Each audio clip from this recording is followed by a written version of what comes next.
அனைவருக்கும் வணக்கம். அண்ட் சீனிவாசன் அவர்களுக்கும் வணக்கம். என்னோட பேரு பாரிபாஸ்கர். இந்த சேனல் பேர் வந்து ட்ரையம்ஃபன் தேர்ஸ்டே. அதாவது யூடியூப் சேனல் வந்து வெற்றி வியாழன். இது ஆரம்பிக்கிறதுக்கு காரணம் என்னன்னு பார்த்தீங்கன்னா, கொரோனா காலத்துல வந்து ஒரு 2 மாசம் லாக்டவுன். அப்போ நிறைய சோஷியல் ஒர்க்கர்ஸ் வந்து இறங்கி வேலை செஞ்சாங்க. அவங்களோட பாதுகாப்பையும் மீறி இறங்கி பண்ணாங்க. ஸோ அப்போ வந்து தோணுச்சு, ஏன் நம்ம வந்து ஒரு யூடியூப் சேனல் ஆரம்பிக்க கூடாது இவங்களுக்காக மட்டும். எப்போ பார்த்தாலும் எந்த டிவியில பார்த்தாலும் சினிமா, அரசியல், ஸ்போர்ட்ஸ் இதே தான் இருக்குது. சோஷியல் ஒர்க்குக்காக யாரும் பெருசா பண்ண மாதிரி எனக்கு தெரியல. சரி, அப்போ ஆரம்பிச்சது 2020 ஆரம்பிச்சது, இன்ன வரைக்கும் வெற்றிகரமா போயிட்டு இருக்குது. ஸோ அந்த இதுல வந்து பாத்தீங்கன்னா இன்னைக்கு வி ஹாவ் மிஸ்டர் ஸ்ரீனிவாசன், ஒரு பெரிய நிறுவனத்துல வேலை செய்யறாரு. அவர் வந்து வீக்கெண்ட்ஸ்ல வந்து பாத்தீங்கன்னா அவர் மட்டும் இல்ல, அவரோட ஃபேமிலி இன்வால்வ்டு, அவரோட ஃப்ரெண்ட்ஸுங்களை இன்வால்வ்டு. ரொம்ப நாளா இவர் எனக்கு, நீங்க எல்லாரும் பார்த்துருப்பீங்க என் சேனல்ல, இவ்வளவு வருஷமா எப்படி இவர் மிஸ் பண்ணாரு. இவரை வந்து எனக்கு பல வருஷமா தெரியும், இருந்தும் மிஸ் ஆயிட்டார். எப்படி சொல்லுவாங்கல்ல, இந்த அவசரத்துல அண்டாக்கள் கை நுழையாதுங்க, அந்த மாதிரி சுத்தி இருக்கிறவங்களான்னு நமக்கு தெரியவே தெரியாம போய் அந்த மாதிரிதான் அவர் திடீர்னு இன்னைக்கு காலையில பார்த்ததும் தோணுச்சு, சரி அவரை கேட்கலான்னு. ஸோ ஷார்ட் நோட்டீஸ் நீங்க வந்து ரொம்ப சந்தோஷம் சீனிவாசன்.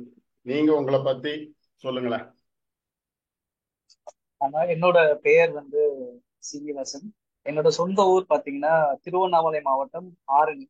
ஸோ நான் இங்க சென்னையில வந்து ஒரு 13 14 வருஷங்கள் நான் சென்னை வந்துட்டு இங்கேயே வேலைனால நான் இங்கேயே வீடு வாங்கி இங்கே செட்டில் ஆயிடுச்சு. அப்பா அம்மா எல்லாம் அங்க ஆரணியில தான் இருக்காங்க.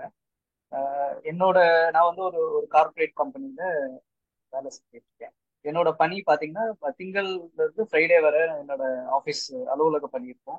ஸோ சாட்டர்டே சண்டே வந்து எனக்கு ஃப்ரீ டைம் கிடைக்கும். ஸோ அந்த ஃப்ரீ டைம்ல வந்து என்னால் என்னெல்லாம் சமூக சேவைகள் பண்ண முடியுமோ அதை வந்து என்ன நான் இன்வால்வ் ஆயிட்டு நான் பண்ணிட்டு இருக்கேன்.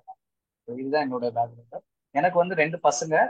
பெரியவன் வந்து என்ஜினியரிங் போக போறான், சின்னவன் வந்து ஸ்கூல் படிச்சுட்டு இருக்காங்க, ஒய்ஃப் வந்து ஒர்க் பண்ணிட்டு இருக்காங்க. ஸோ இதுதான் என்னோட பேக்ரவுண்ட். அதாவது நிறைய பேருக்கு வந்து இந்த 5 நாளே, இப்ப இருக்கிற கார்பரேட் கம்பெனிஸ் எல்லாம் பார்த்தீங்கன்னா 5 நாளே வந்து டைட்டா இருக்கும் வேலை. வந்து என்னதான் 8 hours 10 hours கரெக்டா இருக்கும். வந்து அப்பா எப்படா படுப்போம், வெள்ளிக்கிழமை சாயந்தரம் ஆச்சுன்னா எப்படா நம்ம ரெஸ்ட் எடுப்போம் அப்படி. ஆனா அதையும் மீறி நீங்க வந்து சரி, ஒரு வாரம் 2 வாரம்னா பரவாயில்ல, கண்டினியூஸா அந்த வீக்கெண்ட் வந்து ப்ரொடக்டிவா யூஸ் பண்ணிக்கிறேன், அலாங் வித் ஃபேமிலி, உங்க ஃபேமிலியோட சப்போர்ட்டோட தான். அது எப்படி வந்து சீனிவாசனால முடியுது? ஆனா இது வந்து எனக்கு எனக்கு பொறுத்தவரை சொல்லணும்னா இது வந்து மனசு சார்ந்த ஒரு ஒரு பணியா நான் பாக்குறேன்.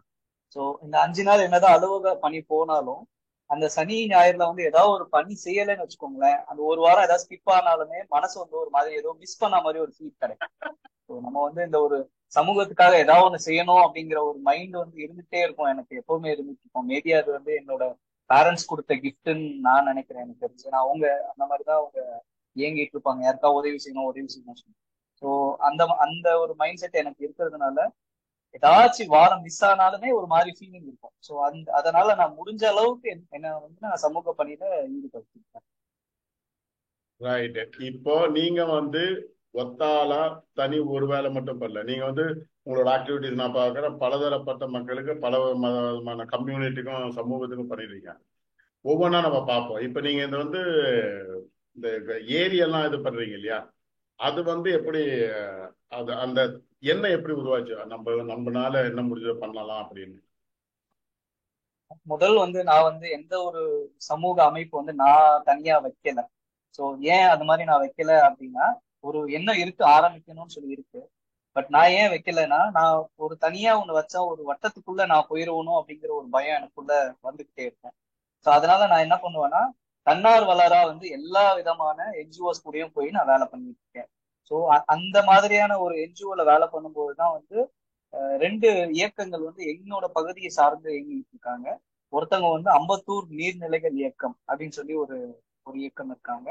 இன்னொரு இயக்கம் வந்து புழல் ஏரி அராபத் ஏரி பாதுகாப்பு மக்கள் இயக்கம். இந்த 2 நீர்நிலைகள் பாதுகாக்கிற அமைப்போட வந்து நான் வாரம் வாரம் பயணிச்சுக்கிட்டு இருக்கேன். இதுல முதல் பாத்தீங்கன்னா அம்பத்தூர் நீர்நிலைகள் இயக்கம், இவங்க கூட நான் வந்து கடந்த ஒரு 6 ஆண்டுகளா அவங்களோட நான் 5 ல இருந்து 6 ஆண்டுகளா இருக்கேன்.